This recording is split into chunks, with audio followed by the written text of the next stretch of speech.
नमस्कार, आप सभी का अपने YouTube channel study with Rajmohan में एक बार फिर से स्वागत है। जैसा कि आप सभी साथी जान रहे होंगे कि हम लोगों का एक नया सीरीज़ स्टार्ट हुआ है। इस सीरीज़ में साइंस के जो चैप्टर हैं यानी जो सब्जेक्ट हैं फिजिक्स, केमिस्ट्री या बायोलॉजी क्लास 9th का सभी हम लोग टॉपिक वाइज अलग अलग टॉपिक को अलग अलग वीडियो के माध्यम से पढ़ने की कोशिश करेंगे।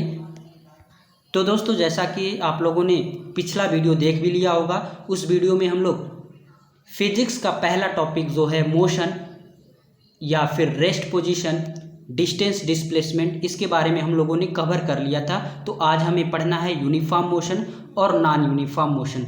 तो इससे नॉन यूनिफॉर्म और यूनिफॉर्म मोशन पढ़ने से पहले एक बार आप जल्दी से डिस्टेंस और डिस्प्लेसमेंट में जो अंतर होता है यानी कि क्या क्या डिफरेंस होता है डिस्टेंस और डिस्प्लेसमेंट में, आइए एक एक करके हम लोग देख लेते हैं। तो दोस्तों, यहाँ देख रहे होंगे डिस्टेंस और डिस्प्लेसमेंट का दो कॉलम बना है। पहले कॉलम में डिस्टेंस की डिफिनीशन या डिस्टेंस की जो प्रॉपर्टी है वो दी गई है और दूसरे कॉलम में डिस्प्लेसमेंट की। तो पहला क्या है, length of the actual path travelled by an object, यानी कि डिस्टेंस क्या होता है। डिस्टेंस वही होता है जो एक्चुअल पाथ ट्रेवल किया जाता है किसी भी बॉडी के द्वारा या ऑब्जेक्ट के द्वारा। उसी तरह से अगर डिस्प्लेसमेंट की बात की जाए तो the shortest length between initial point and final point of an object, यानी कि अगर आपसे कोई डिस्प्लेसमेंट के बारे में पूछता है तो आप डिफाइन करेंगे कि द शॉर्टेस्ट लेंथ, कम से कम दूरी होनी चाहिए इनिशियल पॉइंट और फाइनल पॉइंट को मिलाने वाली लाइन ही डिस्प्लेसमेंट कहलाती है। आइए पिक्चर के माध्यम से और हम आपको क्लियर करने की कोशिश करते हैं। मान लीजिए ये एक स्टूडेंट है, वो अपने स्कूल से घर जा रहा है या फिर घर से स्कूल जा रहा है। तो यहाँ से इसने स्टार्ट किया, स्कूल से घर गया, तो यहाँ से कुछ दूरी उसने तय की, फिर घर से वो बाज़ार शाम को सब्जी लेने चला गया। तो अगर आपसे कोई पूछता है वो कितना डिस्टेंस कवर किया, तो आप बताओगे स्कूल से घर तक की जितनी भी दूरी होगी उसको घर से और बाज़ार तक की दूरी में जोड़ देंगे। मान लीजिए अगर ये 3 किलोमीटर है, एक सेकेंड, ये अगर आप कहते हैं कि 3 किलोमीटर है और ये दूरी 2 किलोमीटर है, तो आपसे पूछा जाए कि टोटल डिस्टेंस कितना वो विद्यार्थी तय किया, तो आप कहेंगे 3 ये और 2, 5 किलोमीटर उसने टोटल डिस्टेंस कवर किया। अगर यही बात की जाए कि डिस्प्लेसमेंट क्या होगा, तो हम लोग जानते हैं कि इनिशियल पॉइंट से फाइनल पॉइंट को मिलाने वाली जो शॉर्टेस्ट दूरी होती है उसी को हम लोग क्या कहते हैं, डिस्प्लेसमेंट। तो यहाँ इनिशियल पॉइंट कौन सा है, इनिशियल पॉइंट उसका विद्यालय हो गया, और फाइनल कहाँ है, फाइनल ये बाजार हो गया। फाइनल कौन सा हो गया, यानी कि वो बाजार गया फाइनली। तो यहाँ से शॉर्टेस्ट यानी कि जो शॉर्टेस्ट लेंथ होगा, यहाँ से मिलाने वाली दूरी को हम डिस्प्लेसमेंट कहेंगे। तो यहाँ से ये देखो लाइन हमने मिला दिया है, इसी को हम लोग क्या कहेंगे, डिस्प्लेसमेंट कहेंगे। तो डिस्प्लेसमेंट क्या होता है, the shortest distance between initial to final point, initial और फाइनल पॉइंट, इनिशियल पॉइंट से फाइनल पॉइंट की जो शॉर्टेस्ट दूरी होती है उसी को हम लोग डिस्प्लेसमेंट कहते हैं। आइए सेकेंड वाला जो इसकी प्रॉपर्टी है या फिर सेकेंड देख लीजिए, इट इज़ स्केलर क्वांटिटी। ये कौन सी क्वांटिटी होनी चाहिए, डिस्टेंस कौन सी क्वांटिटी होती है, स्केलर क्वांटिटी होती है। अगर डिस्प्लेसमेंट के बारे में पूछा जाए तो it is vector quantity. Displacement कौन सी क्वांटिटी होता है, वेक्टर क्वांटिटी। हमने पिछले वाले वीडियो में भी आपको बताया था कि स्केलर क्वांटिटी क्या होती है और वेक्टर क्वांटिटी होती है। एक बार फिर से मैं रिवाइज करा दूँ कि स्केलर क्वांटिटी में केवल मैग्नीट्यूड होता है। मैग्नीट्यूड का मतलब जैसे 2 किलोमीटर से 2 किलोमीटर प्लस 3 किलोमीटर यानी टोटल 5 किलोमीटर। तो किलोमीटर ये क्या हो गया, मैग्नीट्यूड हो गया। अगर वहीं पे कोई डायरेक्शन दी रही होती कि उसको ईस्ट डायरेक्शन में जाना है, वेस्ट डायरेक्शन में, या फिर 5 किलोमीटर वेस्ट जाता है, 5 किलोमीटर ईस्ट जाता है, तो वो वेक्टर क्वांटिटी यानी कि उसमें मैग्नीट्यूड प्लस डायरेक्शन भी दे दिया। तो डिस्प्लेसमेंट में क्या होता है, डिस्प्लेसमेंट में दोनों चीज़ होता है। जैसे डिस्टेंस मैग्नीट्यूड भी होता है और डायरेक्शन भी होता है, इस वजह से इसको वेक्टर क्वांटिटी कहते हैं। और डिस्टेंस में कोई भी डायरेक्शन नहीं होता, केवल मैग्नीट्यूड होता है, इस वजह से इसको हम लोग स्केलर क्वांटिटी कहते हैं। आगे बढ़ते हैं, तीसरा जो पॉइंट है, it remain positive can not be zero or negative, यानी कि डिस्टेंस कभी भी जीरो या नेगेटिव में नहीं होता। ये आप लोग ध्यान से समझेंगे कि it remain positive can not be zero or negative, कभी भी डिस्टेंस जीरो नहीं हो सकता और ना तो माइनस में हो सकता है। फिर डिस्प्लेसमेंट में बात की जाए तो it can be positive, negative and zero, यानी कि ये डिस्प्लेसमेंट पॉजिटिव भी हो सकता है, नेगेटिव भी हो सकता है और जीरो भी हो सकता है। आइए इसको समझते हैं कैसे ये पॉजिटिव नेगेटिव जीरो तीनों हो सकता है, लेकिन डिस्टेंस कभी भी नेगेटिव या जीरो नहीं हो सकता है। तो यहाँ आप फिगर के माध्यम से देखेंगे, अगर ये विद्यार्थी ऐसा सपोज कीजिए कि ये सुबह में घर से अपने विद्यालय के लिए चला, तो घर से विद्यालय के लिए जाएगा तो ये कुछ दूरी तय करेगा, फिर ये विद्यालय से छुट्टी होने के बाद फिर घर चला गया, तो इसने कितना दूरी तय की, तो मान लीजिए ये 2 किलोमीटर घर से विद्यालय है, फिर 2 किलोमीटर घर से विद्यालय से घर है, तो टोटल डिस्टेंस अगर पूछा जाए तो 4 किलोमीटर हो जाएगा। लेकिन अगर यहाँ डिस्प्लेसमेंट की बात की जाए तो डिस्प्लेसमेंट क्या हो जाएगा, जीरो हो जाएगा। क्यों? क्योंकि हमने पढ़ा है कि जो डिस्प्लेसमेंट होता है वो इनिशियल और फाइनल लाइन को जोड़ने वाली लाइन होती है। तो इनिशियल भी वही है, यानी कि इनिशियल क्या है, उसका घर ही है, घर से ही स्टार्ट किया था, और फाइनली कहाँ पहुँच गया, घर ही पहुँच गया, तो इसकी डिस्प्लेसमेंट क्या हो जाएगा, जीरो हो जाएगा। तो हम यहाँ से सीखे क्या, डिस्प्लेसमेंट जीरो भी हो सकता है और माइनस में भी हो सकता है। माइनस में कैसे, अगर ये इंक्रीज करके आगे चला जाता फिर वहाँ से देखते तो क्या होता, माइनस में चला जाता। पॉजिटिव तो होता ही है, पॉजिटिव तब होगा अगर मान लीजिए ये एक बार घर से स्कूल गया, तो यहाँ से पूछा जाता है डिस्प्लेसमेंट कितना होगा, तो आप कहोगे कि जो दूरी होगी घर से विद्यालय की वही डिस्प्लेसमेंट भी हो जाएगी, वही डिस्टेंस भी हो जाएगी। तो इस तरह से हमने सीखा कि डिस्प्लेसमेंट जीरो भी हो सकता है, नेगेटिव भी हो सकता है और पॉजिटिव भी हो सकता है, लेकिन डिस्टेंस कभी भी नेगेटिव या जीरो नहीं हो सकता। जब भी कोई दूरी तय करेगा या जब भी कोई बॉडी मोशन में रहेगी तो हमेशा कुछ ना कुछ वो दूरी तय करेगी। आगे बढ़ते हैं, तीसरा पॉइंट जो है, यानी कि चौथा पॉइंट हमें पढ़ना है, distance can be equal to, यानी distance can be equal or larger than displacement. जो डिस्टेंस होगा हमेशा डिस्प्लेसमेंट से बड़ा होगा या तो उसके बराबर होगा, यानी कि डिस्टेंस जो होगा वो डिस्प्लेसमेंट के बराबर भी हो सकता है और उससे बड़ा ही होगा, छोटा कभी नहीं होगा। फिर डिस्प्लेसमेंट कैन बी इक्वल, यानी displacement can be equal to distance or it's lesser than distance, यानी कि डिस्प्लेसमेंट जो होगा वो हमेशा डिस्टेंस से कम होगा या तो फिर उसके बराबर होगा। तो ये 4 पॉइंट हमने आपको क्लियर करके बताया है। एक बार इसे अगर स्क्रीनशॉट लेना चाहते हैं तो स्क्रीनशॉट ले लेंगे। फिर हम लोग आगे बढ़ते हैं और यूनिफॉर्म और नॉन यूनिफॉर्म जो कि आज का टॉपिक है, आपने थंबनेल में भी देखा होगा कि यूनिफॉर्म और नॉन यूनिफॉर्म के बारे में हम लोग आज की इस वीडियो में सीखेंगे। तो आगे बढ़ते हैं दोस्तों, यूनिफॉर्म नॉन यूनिफॉर्म के बारे में सीखते हैं। तो पहला जो है आपका यूनिफॉर्म मोशन क्या होता है, मोशन के बारे में आप लोगों ने पढ़ लिया होगा।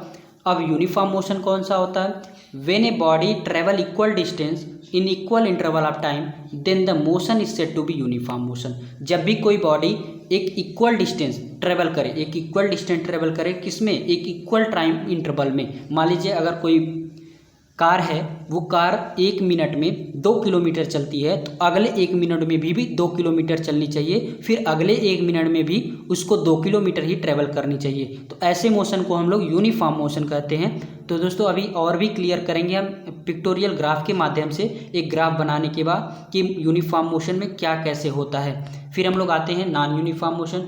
नॉन यूनिफॉर्म मोशन की डिफिनीशन क्या होती है, when a body cover unequal distance in equal interval of time then the motion is said to be non uniform motion. यानी कि जब कोई बॉडी अनइक्वल डिस्टेंस ट्रेवल करे, इक्वल डिस्टेंस ना ट्रैवल करे किसी टाइम इंटरवल में, किसी इक्वल टाइम इंटरवल में, तो ऐसे मोशन को हम लोग नॉन यूनिफॉर्म मोशन कहते हैं। जैसे अगर मान लीजिए आपके पास कोई मोटरसाइकिल है, वो मोटरसाइकिल पहले घंटे में 5 किलोमीटर ट्रैवल करती है, फिर अगले 1 घंटे में वो 10 किलोमीटर यानी इंक्रीज कर गई उसकी स्पीड, तो ऐसे मोशन को हम लोग नॉन यूनिफॉर्म मोशन कहेंगे। आइए ग्राफ के माध्यम से भी इसको सीखने की कोशिश करते हैं। तो दोस्तों ये यूनिफॉर्म मोशन का ग्राफ आपके स्लाइड पे लग चुका है। यानी कि जब भी आपको कोई कहता है कि यूनिफॉर्म मोशन का जो ग्राफ होता है वो किस तरह का होगा, तो आप कहेंगे कि यूनिफॉर्म मोशन का जो ग्राफ होगा हमेशा स्ट्रेट होगा, यानी कि आपको एक स्ट्रेट लाइन मिलेगी। आइए इसको सीखते हैं कैसे इस ग्राफ को हम लोग प्लाट कर सकते हैं। ये नीचे जो दिया गया है वो टाइम दिया गया है, किस में दिया गया है, मिनट में दिया गया है। ये आपको डिस्टेंस दी गई है मीटर में। अगर कोई भी, ये हमने एक साइकिल बना देते हैं, ये साइकिल मान लीजिए किसी तरह से ये साइकिल बन गई है। अगर कहता है ये साइकिल, अगर ये साइकिल है, ये साइकिल क्या करती है, अगर पहले मिनट में यानी कि 0 से 1 के बीच में 1 मिनट में वो कितनी ट्रेवल करती है, 10 मीटर ट्रेवल करती है। फिर अगले 1 मिनट में वो कितनी ट्रेवल करती है, फिर 10, यानी कि यहाँ से देखेंगे 20 में से 10 घटाएंगे तो 10 बच जाएगा, यानी कि फिर 10 मीटर वो ट्रैवल की, फिर अगले 1 मिनट में भी क्या कर रही है, फिर 10 मीटर ट्रैवल कर रही है, फिर अगले मिनट में देखेंगे यानी कि 4 में से 3 जब माइनस करेंगे तो 1 मिनट मिलेगा। 1 मिनट में कितना ट्रैवल कर रही है, 40 में से अगर 30 माइनस करते हैं फिर 10 यानी कि 10 मीटर मिल जाएगा। तो इस तरह से आप देख रहे होंगे कि ये जो साइकिल है वो हर मिनट में एक सेम डिस्टेंस ट्रैवल कर रही है। सेम डिस्टेंस का मतलब 1 मिनट में केवल 10 मीटर ही ट्रैवल कर रही है। हर 1 मिनट में ये केवल 10 मीटर ट्रैवल कर रही है। तो ऐसे मोशन को हम लोग यूनिफॉर्म मोशन कहेंगे। तो ये ग्राफ भी आप लोग एक बार देख लेंगे। ग्राफ में क्या होगा, एक स्ट्रेट लाइन अगर जैसे ही प्लाट करेंगे, ये आपने इस तरह से आप प्लाट करेंगे, बनाएंगे, फिर बनाने के बाद जब इस कॉर्नर को आप मिलाएंगे तो क्या मिलेगा, एक स्ट्रेट लाइन मिलेगा। तो आप इस तरह से कह सकते हैं कि यूनिफॉर्म मोशन जो होता है वो उसका ग्राफ एक स्ट्रेट लाइन मिलती है। हमेशा ये जो टाइम होगा यानी कि जो टाइम आप दर्शाएंगे वो एक्स एक्सिस पे दर्शाएंगे, ये एक्स एक्सिस होता है और ये वाई एक्सिस होता है। यानी कि आप हमेशा टाइम को किस पे दर्शाएंगे, एक्स एक्सिस पे, और जो डिस्टेंस होता है उसे वाई एक्सिस पे आप दर्शाएंगे। इस तरह से आप ग्राफ बनाएंगे, वाई एक्सिस पे आप डिस्टेंस दर्शाएंगे, फिर दर्शाने के बाद जैसे ही इसको मिलाएंगे, जो टाइम जितने टाइम में जितना डिस्टेंस कवर करेगा, यानी कि उसके बाद आप जैसे जैसे मिलाएंगे तो देखेंगे कि स्ट्रेट लाइन आपको मिलती हुई नज़र आएगी। तो इस तरह से कर सकते हैं, यूनिफॉर्म मोशन में एक स्ट्रेट लाइन मिलती है। आगे बढ़ते हैं। आगे बढ़ने से पहले दोस्तों एक बार आपसे रिक्वेस्ट है कि जो भी साथी अभी हमारे साथ नया जुड़ा है वो चैनल को सब्सक्राइब कर लेगा। इस चैनल पे आपको क्लास 6 से लेकर 10th तक सभी सब्जेक्ट की जो इम्पोर्टेंट टॉपिक है उस टॉपिक से रिलेटेड वीडियो आप तक प्रोवाइड कराते रहेंगे, वो चाहे लाइव के माध्यम से या फिर वीडियो के माध्यम से। और साथ साथ ही इस प्लेटफॉर्म पे, इस यूट्यूब चैनल पे आपको नवोदय विद्यालय, सैनिक स्कूल या फिर मिलिट्री स्कूल, ऐसे कई ऐसे इंट्रेंस एग्ज़ाम हैं जिसकी तैयारी हम इस अपने यूट्यूब चैनल के माध्यम से आपको फ्री ऑफ कास्ट कराने की कोशिश कर रहे हैं। तो दोस्तों अगर अभी नए जुड़े हैं या आपके भाई बहन किसी भी इंट्रेंस एग्ज़ाम की तैयारी कर रहे हैं तो इस चैनल को ज़रूर सब्सक्राइब कर लें और बेल वाले आइकन को भी प्रेस कर लेंगे ताकि उन्हें नोटिफिकेशन रेगुलरली मिलती रहे। तो दोस्तों आगे बढ़ते हैं और दूसरे ग्राफ की ओर आगे बढ़ेंगे। ये आपका नॉन यूनिफॉर्म ग्राफ है। नॉन यूनिफॉर्म ग्राफ कैसा होता है, किस तरह से होता है, आइए देखते हैं।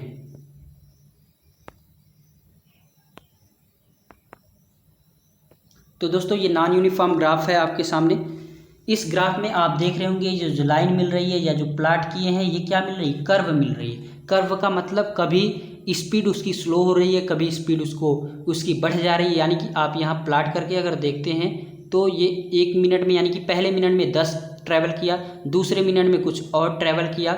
यानी कि अगर आपको फिर से ग्राफ के माध्यम से बताएं तो ये मान लीजिए ये कार हम बना देते हैं, 1 सेकेंड।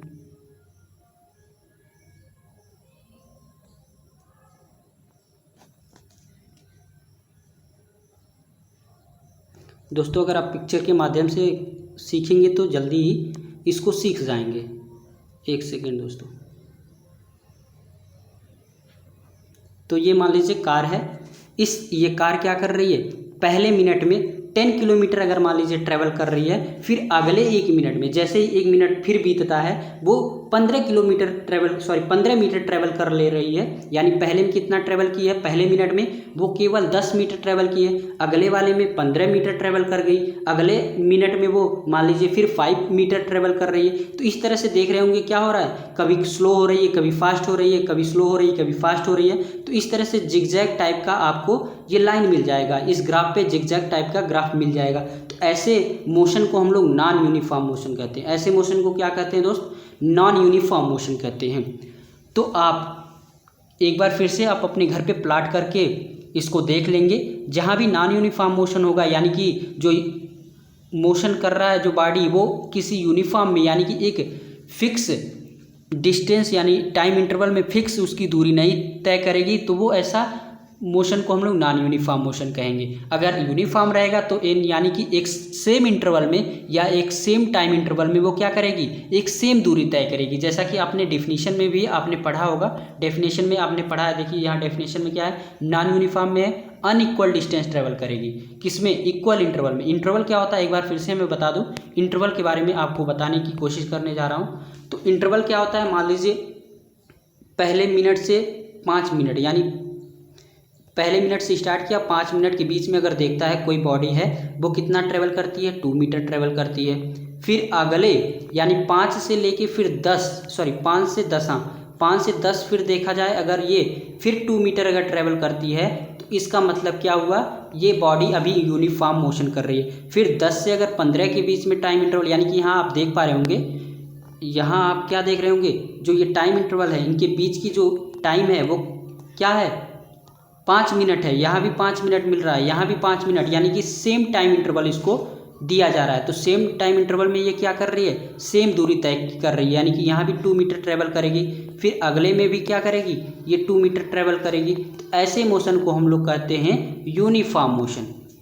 फिर नॉन यूनिफॉर्म मोशन क्या होता है, आइए नॉन यूनिफॉर्म मोशन को भी एक बार इस ग्राफ के माध्यम से जान लेते हैं। मान लीजिए पहले मिनट से स्टार्ट किया, यानी कि फर्स्ट ये मिनट हो गया, 1 सेकेंड, ये फर्स्ट मिनट हो गया, फर्स्ट से 5 यानी 1 से 5 मिनट के बीच में अगर मान लीजिए ये केवल 1 मीटर चलती है या 1 किलोमीटर जो भी हो सकता है। फिर यहाँ से 5 से 10 फिर मान लीजिए ये स्पीड बढ़ा दी, 5 मीटर ट्रेवल कर ली। फिर तीसरे वाले में यानी कि तीसरे इंटरवल में अगर देखें 10 से 15 के बीच में, तो यहाँ अगर हम कहते हैं 10 मीटर चली गई या फिर 15 चली गई, 15 मीटर ट्रेवल कर ली। तो यहाँ देख रहे होंगे क्या हो रहा है, टाइम का स्पीड उसकी जो डिस्टेंस है कभी घट रही है कभी बढ़ रही है। इस तरह से आप कोई फिक्स एक डिस्टेंस कवर नहीं कर पा रही है। ऐसे मोशन को हम लोग नॉन यूनिफॉर्म मोशन कहते हैं। ऐसे मोशन को क्या कहा जाता है, नॉन यूनिफॉर्म मोशन। तो ये था दोस्तों आपका यूनिफॉर्म और नॉन यूनिफॉर्म मोशन। आशा करता हूँ कि आप सभी को ये डिफिनीशन आ चुका होगा। तो आज के लिए बस इतना ही।